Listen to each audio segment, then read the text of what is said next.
Seguindo o fluxo de altos e baixos, o episódio 6 de Expresso da Manhã foi bem fraquinho. Achou muito ruim?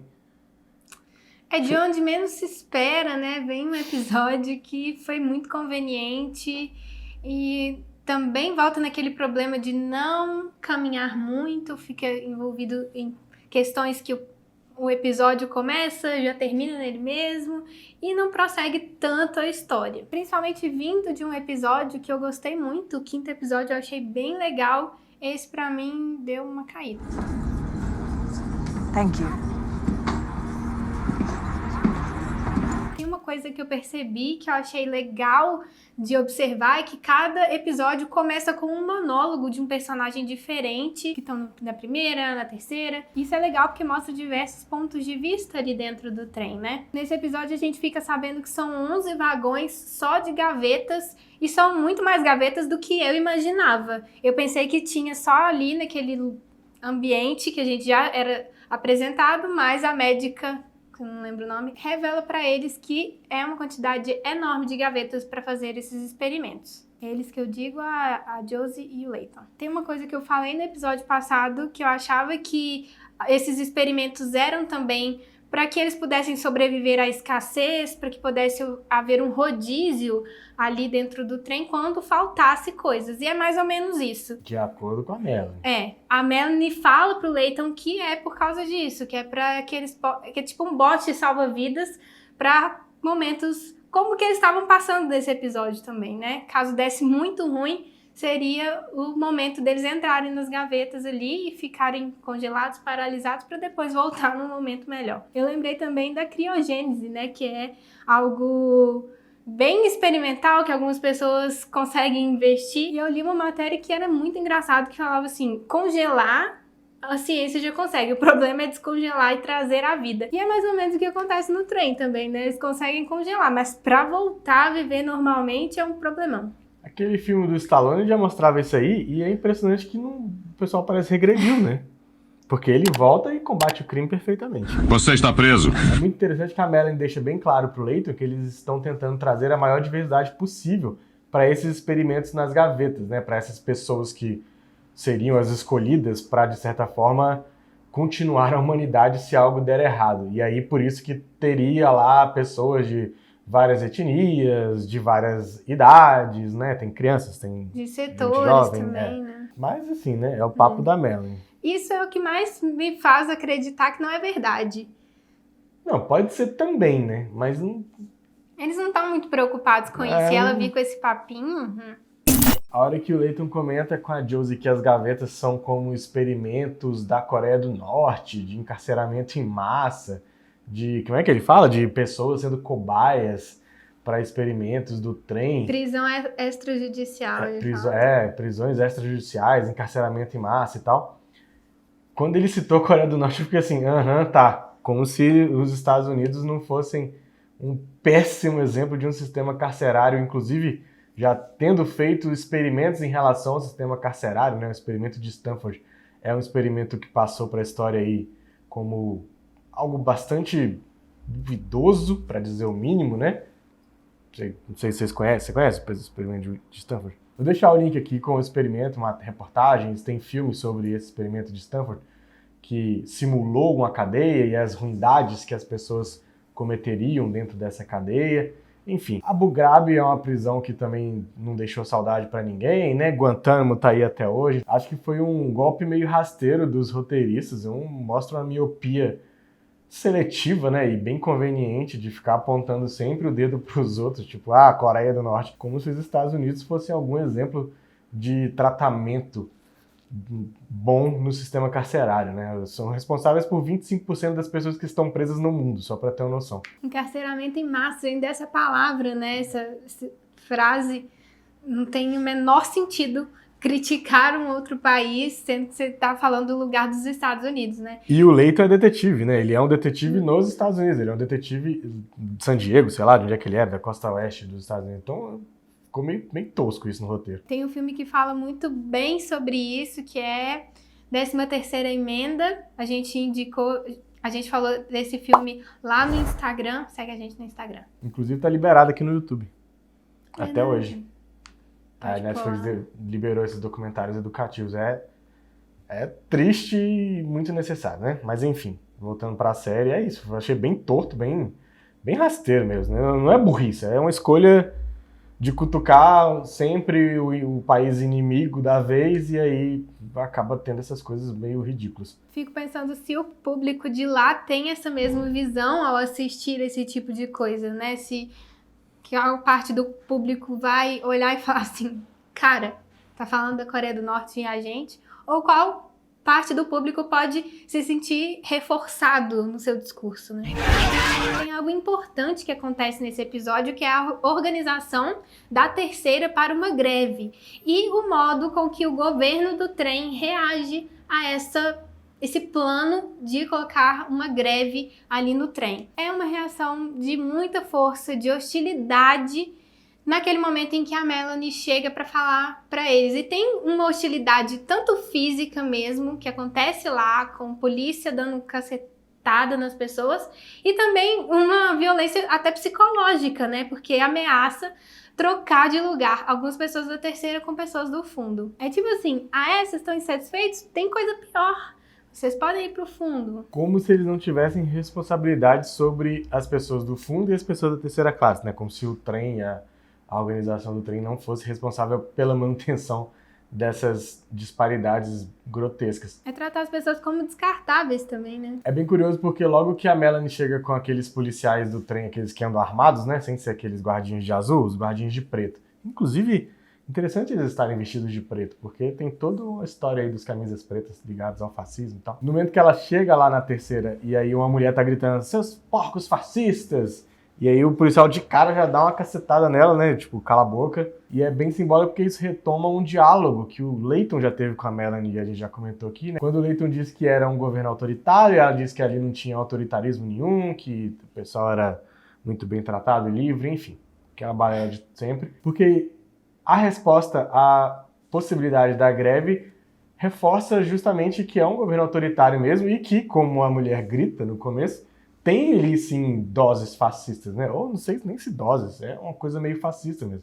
Você tem um aparelho repressor muito bem estruturado, tem uma ideologia ali difundida malemar, ninguém sabe muito bem o que é aquilo de fato, a não ser que tem 3 classes divididas e o pessoal do fundo, mas não tem algo que você identifica, né? Tipo, diz, tá, é isso. Dá para conceituar aqui esse momento que a gente está vivendo, este governo que a gente tem aqui no trem. Eu estava lendo sobre o conceito do fascismo eterno do Humberto Eco, graças a um vídeo do Normose, pode até deixar linkado aqui, que é um vídeo bem legal que o Normose está fazendo na série sobre o fascismo, em que ele comenta justamente sobre essas características, né? Eu não vou desenvolver agora porque não vai ser o tema desse vídeo, mas vale muito a pena conferir. Tanto o texto, dá para deixar o link aqui porque tem um PDF de graça disponível para ler, são 12 páginas só, é curtinho, e tem o vídeo do Normose muito legal sobre esse assunto. E quando você lê, não tem como você não identificar, não só na ficção, como outros momentos da vida aí que a gente está passando. Tem uma coisa também que a história envolve muito a figura de um mito, que é o Wilford, né? Que nem existe. E aí, nesse episódio também tem o Leighton. Parece que ele tá delirando, mas ele já fala pra Josie, olha só, a Melanie tá no lugar do Wilford, o Wilford não tá aqui, é o segredo que eu descobri. E eu fiquei meio surpresa com esse acontecimento, porque faz todo sentido ele descobrir, ele saber isso. Depois eu até voltei lá no 4º episódio e vi a última conversa deles, em que a Melanie fala, você sacou tudo, né? Você percebeu. Aí ele fala, a figura do mito é muito importante. Só que eu fiquei surpresa dele já jogar isso e dele saber. Faz sentido, mas eu achei muito impactante. Acho que uma das melhores coisas do episódio. Eu não esperava que ele fosse falar assim de uma vez. You need it to keep us in line. Tem uma coisa muito legal sobre esse conceito do Humberto Eco, do fascismo eterno, que tá no vídeo Normose, tá nessa palestra dele, que é como o fascismo eterno ele depende dessa ideologia meio difusa. Você não identifica exatamente o que é como a gente identifica, por exemplo, o nazismo. Sabe muito bem o que é e o que não é nazismo, né? O que, de certa forma, aglutina, né? O que é um amálgama, de certa forma, é a noção de nação. No caso do sistema fascista italiano, por exemplo. Você tinha de fazer a Itália voltar aos tempos áureos do Império Romano, né? Que era o que o Mussolini trazia um pouco nos seus discursos. E que dá pra gente trocar um pouco pelo trem neste caso, porque não tem mais nações, obviamente. Aquelas pessoas são os últimos sobreviventes do planeta Terra.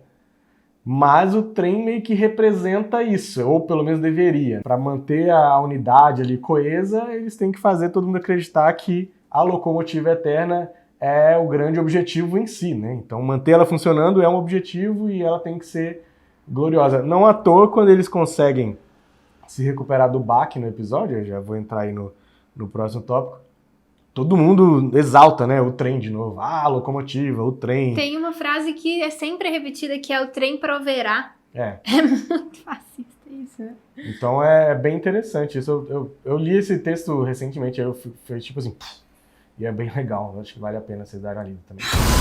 Já que eu falei do baque que eles sofrem, bom, o episódio todo é construído a partir de um quase descarrilamento do trem, né? Então ele tá em via de sofrer um acidente e pode acabar com todo mundo ali dentro. E se a gente tinha a terceira classe prestes a realizar uma greve, muito puta da vida com o que aconteceu no julgamento e tudo mais, foi só salvar, foi só resolver o problema que eles mudam de opinião completamente e fica por isso mesmo. Vamos aqui, beleza, salvou e tal. A Melanie deixa isso claro, né, no diálogo dela com a Audrey, fala: olha só, o povo tá de volta comigo. O que eu achei mais complicado, e aí entra essas conveniências do roteiro fraco desse episódio pra mim, a terceira classe tava promovendo isso através dos líderes delas lá, né?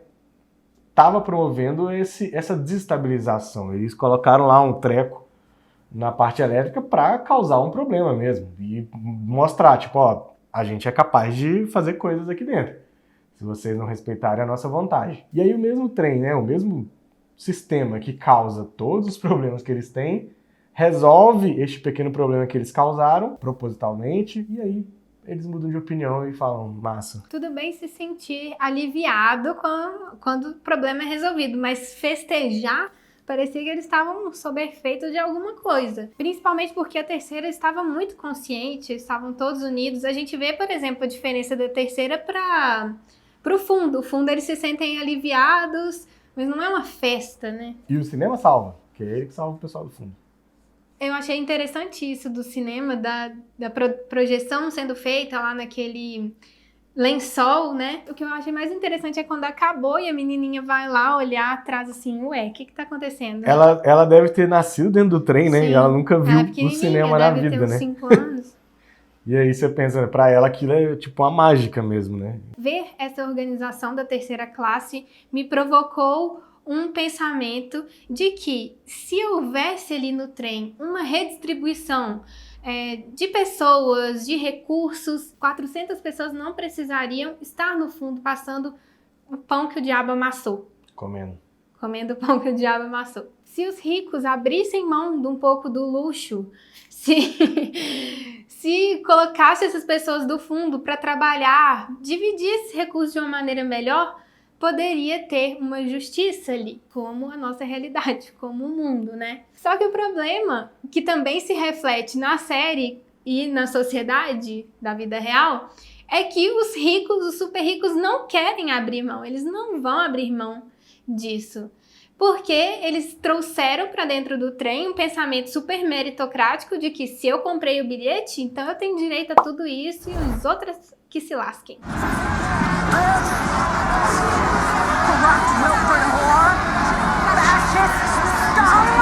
Fiquei bem brava com o Leighton fugindo, roubando o chip da Josie, indo atrás da Melanie. Ai, me deu uma irritação isso. Eu sei que ele estava sob efeito da gaveta ainda, mas me irritou muito, achei muito sem noção. Principalmente ele chegar, pegar a Melanie e depois libertar ela. O que vai acontecer com ele? Ele não tem mais pra onde fugir. Ele vai ter que se esconder? Como é que vai ser? Ele vai voltar pro fundo pra liderar a revolução. Agora que deve ele ser tem jogado o chip, lá né? de volta.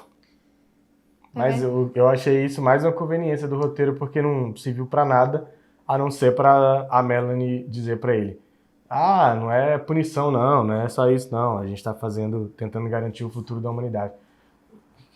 Ela nem precisava explicar isso pra ele, né? Talvez Exatamente. pra tentar convencê-lo de não matá-la.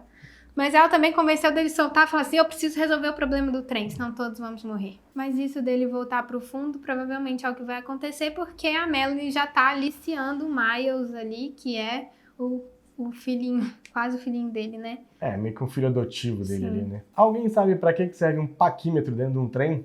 Assim, obviamente, além de medir distância das peças, ou sei lá. Mas tem alguma função dentro de um trem? De Nossa, fato? eu só consigo pensar em algo tipo fazer relação, assim, mede no mapa pra saber quanto... Eu nem sei, não entendo geografia. É o instrumento que o Miles ganha Muito da mais de Melanie. engenharia. Então é isso, a gente se vê no próximo episódio, espero que melhor. Apesar de já estar gravado.